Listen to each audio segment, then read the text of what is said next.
Halo siang semuanya, balik lagi di RM Tour bersama saya Randy guys ya. Hari ini tanggal 17 Agustus, selamat hari kemerdekaan ya guys ya. Oke, hari ini saya mau bahas mengenai topik yang kerap kali ditanyakan dan cukup sering ya ditanyakan oleh orang-orang ke saya, yaitu kok berapa sih jangka waktu kalau misalnya visa kita di approve itu umur visa Amrik berapa lama, dan jangka waktu sampai batas overstay di sana gitu ya, sampai bisa tinggal berapa lama gitu guys ya. Oke, hari ini saya akan membahas seperti itu ya.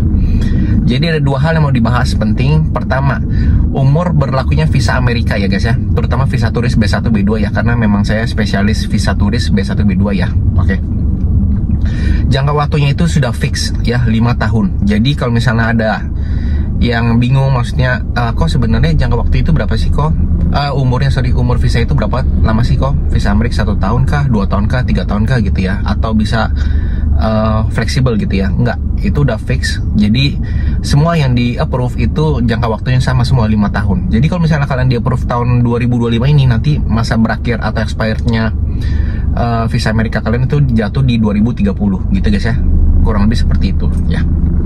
Nah, apa bisa berubah-berubah kok jangka waktu visanya? Enggak, itu memang fix. Dari saya udah megang 3 tahun ya, udah 3 tahun visa Amerika sampai sekarang itu enggak berubah sama sekali, sampai sekarang sama, tetap 5 tahun gitu guys ya.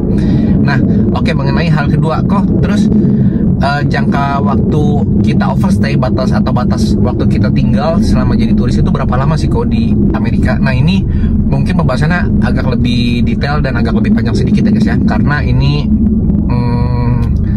ya agak sedikit, maksudnya ada perbedaan-perbedaan yang harus dilurusin dulu gitu guys ya. Oke, pertama, kalau dari peraturan resmi dari embassy ya, itu batas overstay itu 6 bulan. Jadi pada saat kalian misalnya landing di Amerika, nah dihitung dari hari pertama landing itu 6 bulan sampai nanti batas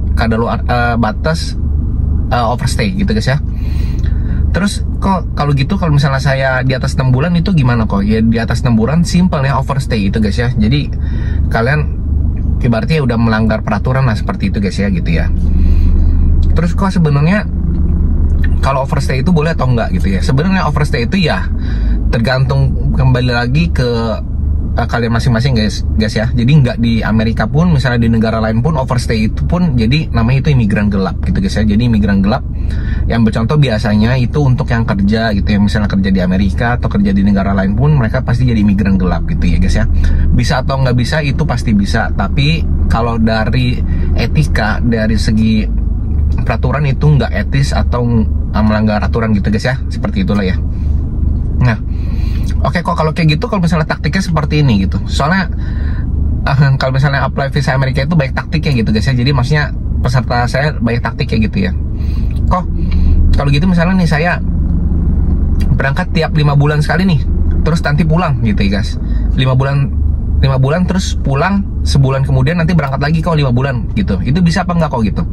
Sebenarnya kalau dari secara logika itu bisa, cuma kalian nanti ada bisa tercegat gitu guys ya, tercegat di imigrasi nanti ya. Misalnya contohnya seperti apa, kalian 5 bulan di sana gitu ya, udah 5 bulan terus balik ke Indonesia gitu ya, itu lancar, maksudnya ya no problem sama sekali gitu ya.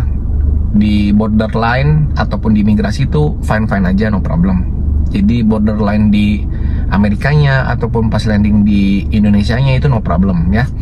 Tapi menurut Koko, menurut saya yang jadi problem itu pada saat kalian pergi lagi gitu ya, karena kalian kan ada data perjalanan tuh, udah 5 bulan di sana gitu ya guys ya, udah 5 bulan di sana, terus nanti di tiap borderline nanti ditanya, oh nih data perjalanan kamu terakhir nih di sana 5 bulan gitu ya, ini ngapain di sana gitu ya. Kalau kalian misalnya bisa ngasih alasan yang make sense gitu ya, misalnya waktu dulu tuh COVID ya, pas zaman COVID bisa bilang, oh iya karena ada terendala COVID jadi penerbangan susah gitu ya guys ya, itu bisa, sangat bisa diterima gitu ya. Cuma kan sekarang ini kan nggak ada COVID, nggak ada apa gitu guys ya, jadi kalian harus pintar-pintar mencari alasan atau jawaban yang benar gitu ya, yang tepat gitu guys ya. Jadi kalau enggak ya kalian berpotensi untuk dicegat di situ. Jadi kalian maksudnya nggak bisa terbang, jadi nggak ada, maksudnya nggak ada hukuman atau apapun nggak ada, cuma kalian nggak bisa flight gitu ya ke sana gitu ya, karena terjegal kalian sudah pernah 5 bulan di sana. Meskipun kok terus kalau kayak gitu, tapi kan saya nggak overstay gitu. Kenapa 5 bulan itu maksudnya jadi masalah gitu? Kan saya nggak overstay kan, kalau dari peraturan harusnya 6 bulan gitu ya. 5 bulan kan nggak overstay. Oke, itu benar. Jadi secara dari peraturan ya memang kita nggak bisa ngedebat lah. Maksudnya kalau misalnya mau berdebat, ya sebenarnya kalau dari segi peraturan itu nggak masuk overstay. Tapi secara logika gini, kalian itu kan turis ya, as a tourism, kalian itu lebih dari sebulan pun itu makes no sense. Karena apa? Itu negara Amerika gitu guys ya. Itu negara yang cost livingnya atau untuk sehari-harinya pun itu high cost gitu guys ya. Jadi untuk kalian makan atau tempat tinggal pun itu pasti high cost gitu ya. Berbeda dengan misalnya kalian stay di negara ASEAN gitu ya. Taruhlah misalnya Thailand ataupun Malaysia ataupun ya Singapura gitu ya, masih oke lah. Maksudnya masih harganya masih agak mirip-mirip dengan Indonesia gitu guys ya, secara akomodasi ya, secara cost living itu masih oke gitu ya. Cuma kalau misalnya di Amerika gitu ya atau negara Eropa gitu ya, itu kan cost living itu high, very high. Maksudnya itu nggak masuk akal sih kalau misalnya kalian lebih dari sebulan. Jadi seperti itu guys ya gitu ya. Jadi ya orang normal aja maksudnya mikir, oh iya itu benar sih, maksudnya di atas sebulan itu high cost banget gitu ya. Apalagi imigrasi yang memang tugasnya itu untuk memfilter gitu ya, memfilter orang yang masuk ataupun keluar ya dari negara tersebut gitu guys ya. Jadi mereka udah paham banget maksudnya permainan orang-orang seperti apa gitu guys ya. Jadi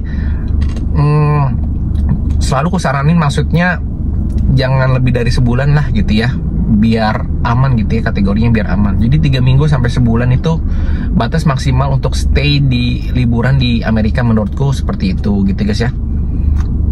Ya jadi seperti itu, maksimal sebulan meskipun dikasih jatah 6 bulan gitu ya. Nah kadang ya banyak juga sih yang bilang, oh kalau kayak gitu sekalian saya overstay aja kok ya gitu. Sebenarnya sih maksudnya kalau nanya ke saya ya, kalau saya sih orangnya agak lurus ya guys ya, maksudnya ikutin peraturan gitu ya. Cuma kalau misalnya ditanya bisa atau nggak bisa ya pasti bisa sebenarnya. Cuma maksudnya jadi imigran gelap kalau misalnya overstay. Jadi seperti itu sih ya. Yaudah oke, hari ini udah aku terangin mengenai umur visa Amerika dan kemudian berapa lama bisa tinggal atau liburan di Amerika ya guys ya. Kalau menurut peraturan yang berlaku seperti itu guys ya. Batas overstay-nya berapa lama ya. Udah aku jelasin semuanya, oke. Semoga bermanfaat videonya untuk kalian semua guys ya. Oke, see you on the next video. Dadah guys.